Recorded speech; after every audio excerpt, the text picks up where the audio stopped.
안녕하세요. 이것이 안드로이드다 저자 박성훈입니다. 저번 강좌에 이어서 두 번째 강좌고요. 이번에는 SDK 매니저의 상세에 대한 매니저에서 상세 정보를 살펴보도록 하겠습니다. 책에서 SDK 매니저를 통해서 상세 내용을 내려받는 단계까지 확인을 하셨을 건데요.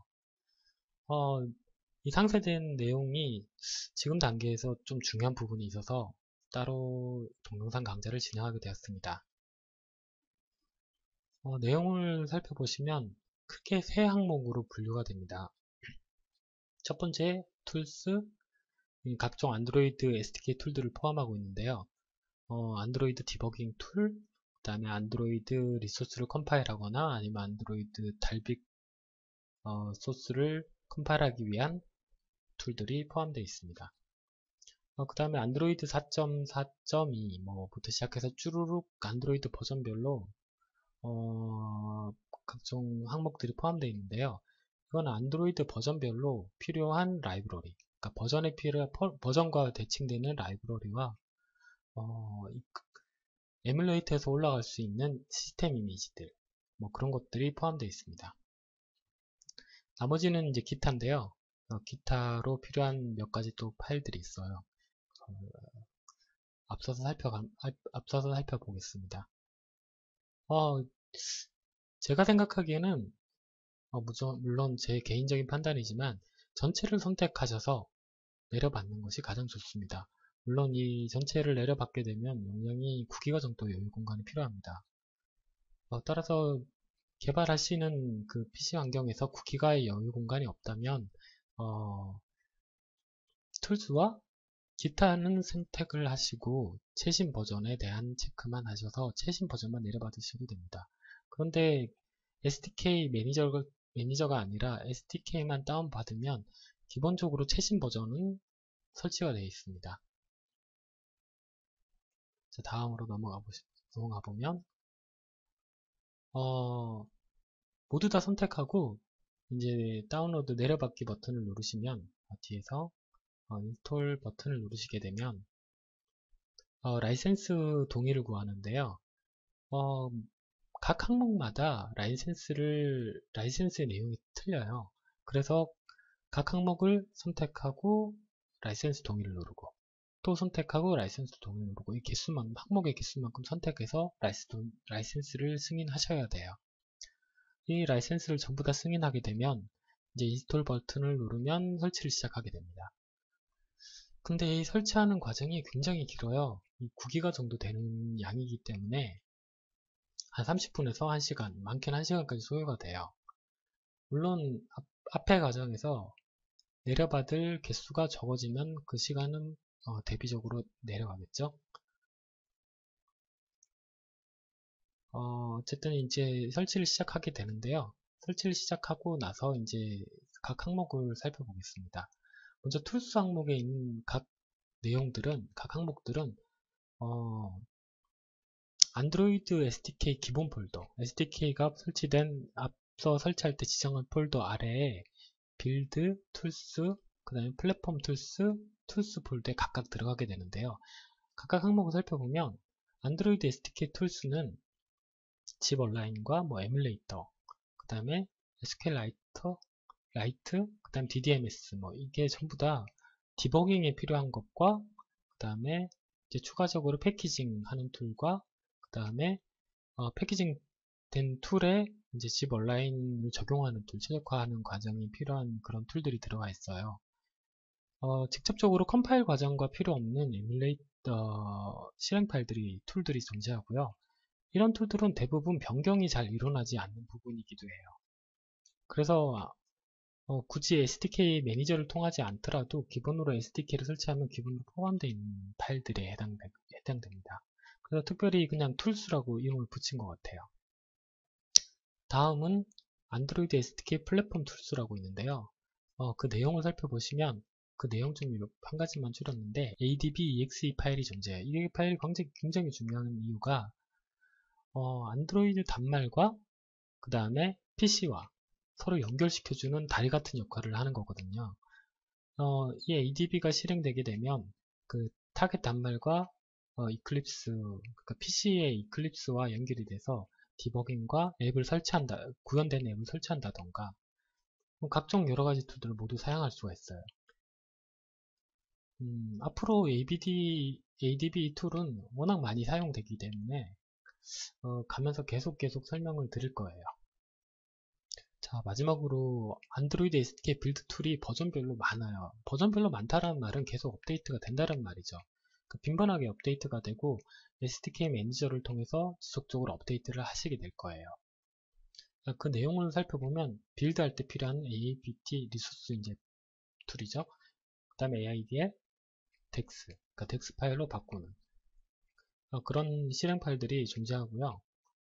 이런 실행 파일들은 앞서 설명드렸다시피 이런 과정, 빌드하는 과정에서 필요한 것들이에요. 자, 근데 제가 지금 계속 설명드리고자 하는 것들은 이제 그 전후 사정, 그러니까 어떤 환경인지 설명드리기 위해서 필요한 것들이지, 이런 툴들을 내려받은 툴들을 직접 사용하는 경우는 거의 없어요. 그러니까 이 실행 파일을 내가 커맨드 창에서 직접 쳐서 쓰는 경우가 거의 없다는 말이거든요. 대부분 이클립스에서 안드로이드 SDK와 연결이 되어 있기 때문에 자동으로 이루어져요. 그래서 크게 부담 가질 필요는 없어요. 어느 폴더에 어떤 게 들어가 있고 빌드 과정에서 어떤 부분이 필요하고 쓰여진다 정도만 아시면 됩니다. 자, 이제 다음으로 넘어가 보면 이제 빌드나 뭐 여러가지 디버깅 툴들은 내려받았습니다. 나머지는 두 번째에 플랫폼 관련된 내용인데요. 크게 여기도 세 개로 분류가 돼요. 종류가 세 가지라는 의미고요. 첫 번째는 라이브러리라고 생각을 지금은 하시는 게 좋을 것 같아요. 안드로이드를 개발하려면 안드로이드 라이브러리를 사용해서 안드로이드 앱을 개발하게 되는데요. 거기에 필요한 라이브러리들이 포함되어 있는 아이템들이고요. SDK 플랫폼과 뭐 구글이 붙은 것들이 있는데, SDK 플랫폼은 구글에서 제공하는 각종 서비스들을 사용하지 않을 라이브러리들이 포함되어 있지 않은 순수 라이브러리예요.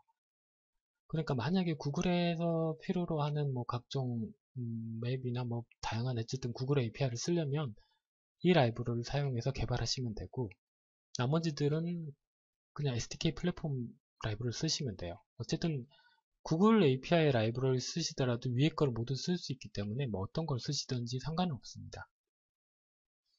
라이브러리는 앱을 개발하면서 무조건 필요한 데이터가 되기 때문에 무조건 받으셔야 되겠죠.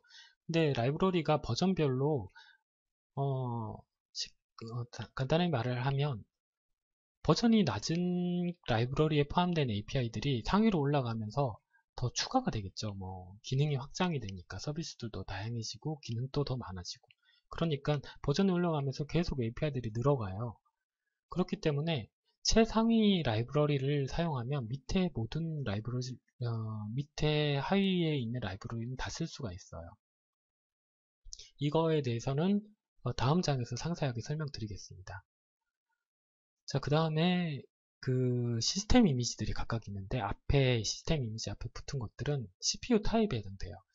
안드로이드 시스템 이미지는 에뮬레이터에서 탑재돼서 에뮬레이터를 구동하게 되는데요.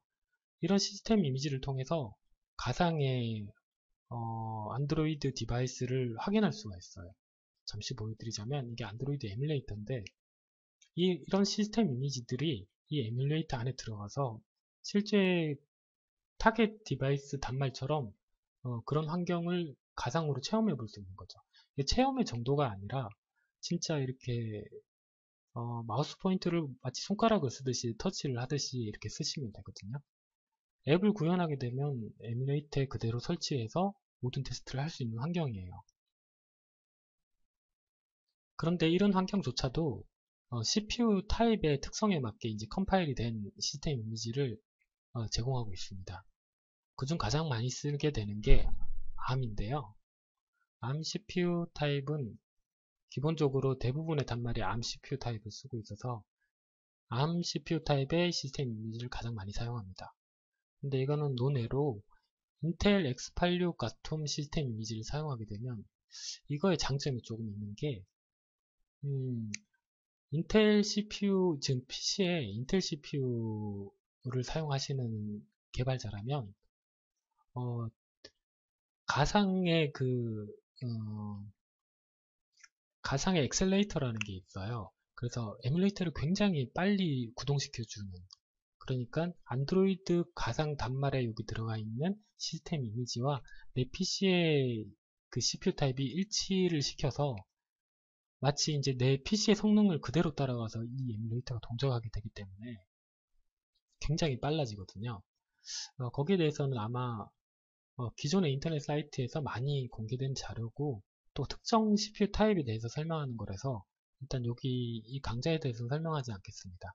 우선 다 선택하고 받으시면 상관은 없어요. 나중에 선택적으로 어떤 시스템 이미지를 쓸지 결정하면 되기 때문입니다. 나머지 어쨌든 다 내려 받으셔야 돼요. 그 다음에 샘플 소스가 저장된, 그러니까 안드로이드를 개발하려면 라이브러리에 있는 수많은 라이브러리를 어떻게 쓰는지 샘플이 필요한데요. 이게 샘플 앱들이 샘플 소스가 제공되고 있어요. 거기에 대해서 사용 방법에 대해서 그걸 데모 API라고 하는데, 이거를 선택해서 받으시면 데모 API 앱을 받아서, 소스까지 포함되어 있는 앱을 받아서 자기가 그 앱을 따라하면서 보면서 이제 어떤 걸 좀 배워나갈 수 있는 거죠. 3번은 전부 다 안드로이드를 구현함에 있어서 좀 도움이 되는, 그러니까 참고할 수 있는 자료들이 해당돼요. 자, 두 번째는 도큐멘테이션인데요.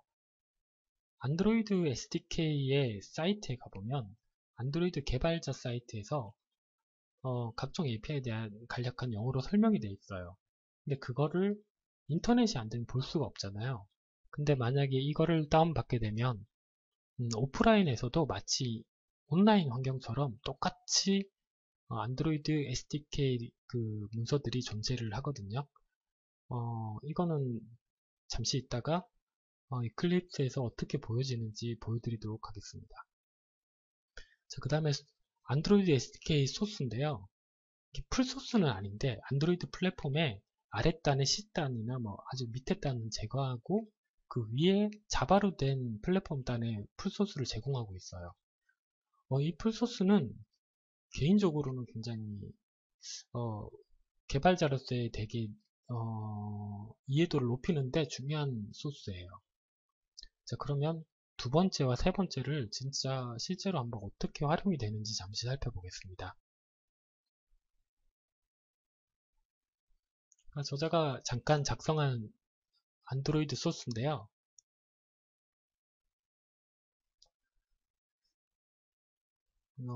저희가 이제 자바를 이용해서 앱을 개발하게 되는데, 거기서 만약에 제가 텍스트 뷰 하나를 만들었고요.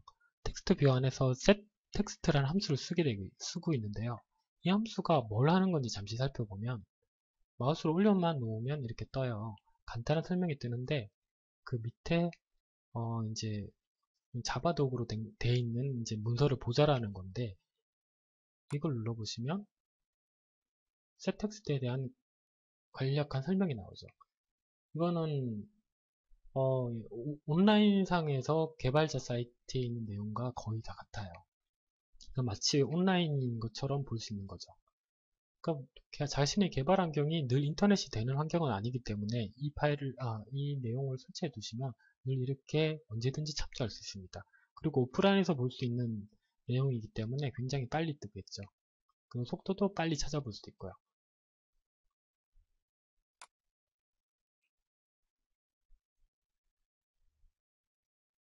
자, 거기가 해당되는 게 도큐멘테이션 for 안드로이드 SDK입니다.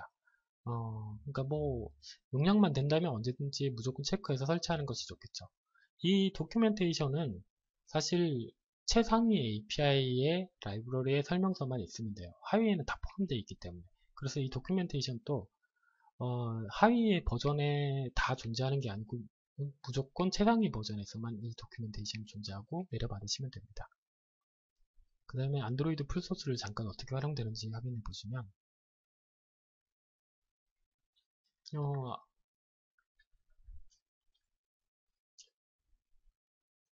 단축키, 그러니까 set 텍스트에 대해서는 풀소스를 바로 점프해서 들어갈 수가 있는데요.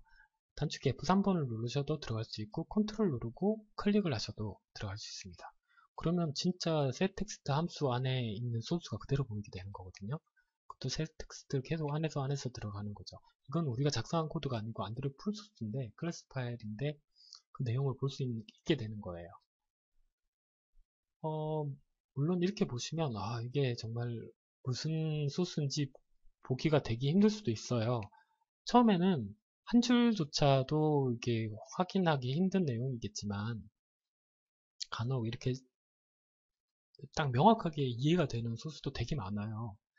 그런데 처음에는 분명히 보기가 힘드시겠지만 나중에 하나씩 이렇게 들어가는 버릇을 들이고 하나씩 보는 버릇을 들이다 보면 어느 순간 안드로이드 플랫폼조차도 이해하게 되거든요. 그래서 제가 생각할 때는 막 새 텍스트, 어떤 기능을 하기 위해서 여러 함수를 이것 써보고 저것 써보고 막 이렇게 보는 것보다 명확한 함수 안에 들어가서 이게 이렇게 동작하기 때문에 이렇게 되겠구나 라고 이해하는 게 며칠을 고생하는 것보다 더 빠를 수가 있거든요. 꼭 참조하시고 이 방법을 같이 늘 버릇처럼 한번 눌러보시기 바랍니다. 자, 그러려면 안드로이드 소스를 풀소스를 내려받아야 되겠죠. 체크를 해줘야 되겠죠. 이 소스는 이제 플랫폼마다 버전마다 다 내용이 틀리기 때문에 다 내려받으셔야 될 거예요. 그리고 소스 양도 좀 많고 용량도 좀 큰 편입니다. 한 가지 더 말씀드리자면 안드로이드는 버전이 올라가면서 그 플랫폼 소스가 약간씩 변해요. 그래서 정책도 달라지고 내부 기능도 달라지기 때문에 하위 버전과 상위 버전에 어떤 차이가 있는지 분석할 때도 되게 도움이 돼요.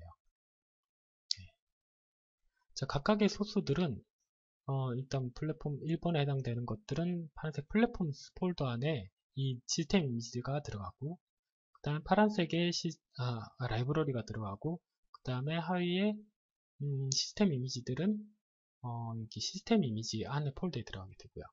그 다음에 각종 이제 샘플 소스는 샘플에 들어가고 도큐멘테이션은 덕스에 들어가고 그 다음에 풀소스는 소시지에 들어가게 됩니다. 나중에 직접 폴더 안에 들어가 보시면 구조도 확인할 수도 있고 쉽게 찾을 수가 있을 거예요. 그래서 1대1로 계속 내려받는 폴더와 내려받는 데이터와 어디에 저장되어 있는 폴더를 제가 계속 알려드리고 있는 거거든요. 자, 이 내용도 앞으로 계속 안드로이드 앱을 개발하다 보면 지금 당장 뭔지 몰라도 나중에 참조하셔도 많은 도움이 될 것 같습니다. 자, 마지막으로 엑스트라인데요. 엑스트라는 지금 당장 필요한 데이터는 아니에요. 안드로이드를 개발하다가 구글에서 제공하는 서비스를 쓸 때가 있거든요. 그때 구글에서는 추가적으로 이렇게 라이브러리를 SDK 매니저를 통해서 배포를 해요. 몇 가지 보시면 구글 애널리틱스는 이제 자기 앱의 사용 통계 등을 이렇게 보기 위해서 구글 마켓에서 보기 위해서 API들을 제공하는데 이런 것이 구글 애널리틱스고 그 다음에 구글 빌링 라이브러리는 앱 내에서 어떤 특정 아이템을 판매할 때 사용되는 라이브러리들을 여기에 모아뒀어요. 아까 전에 간단히 말했던 인텔 X86 에뮬레이터 엑셀레이터라고 있죠. 인텔 CPU에서 굉장히 빠르게 에뮬레이터를 동작시키기 위한 엑셀레이터예요.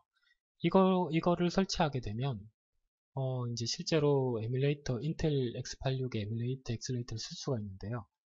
굉장히 빨라요. 이 모든 파일들은 전부 다 엑스트라의 폴더에 포함되어 있습니다. 한 가지 빠뜨렸는데요. 안드로이드 서포트 라이브러리라고 잠깐 뒤로 가보겠습니다. 안드로이드 버전별로 이렇게 라이브러리가 배포되는데 하위의 버전에서는 상위에 나온 라이브러리 API를 사용할 수가 없잖아요. 근데 기능상 너무 중요한 기능이 많아요. 예를 들어서 뭐 플래그먼트나 뭐 여러 가지들이 있는데 그런 확장된 기능들을 하위 버전에서, 그러니까 하위 단말에서 사용해 볼 수 있도록 이렇게 추가적인 서포트 라이브러리라는 걸 배포해요. 이 라이브러리를 쓰게 되면 상위 버전의 라이브러리를 하이 버전에서도 쓸 수 있는 하위 완성이 아니라 상위 완성이 되는 거죠. 이거조차도 책의 내용을 진행하다 보면 쓰는 부분들이 몇몇 있거든요. 그때 같이 설명드리도록 하겠습니다. 지금까지 안드로이드 SDK 매니저에 대해서 그 다운 내려받을 수 있는 내용에 대해서 설명드렸습니다. 감사합니다.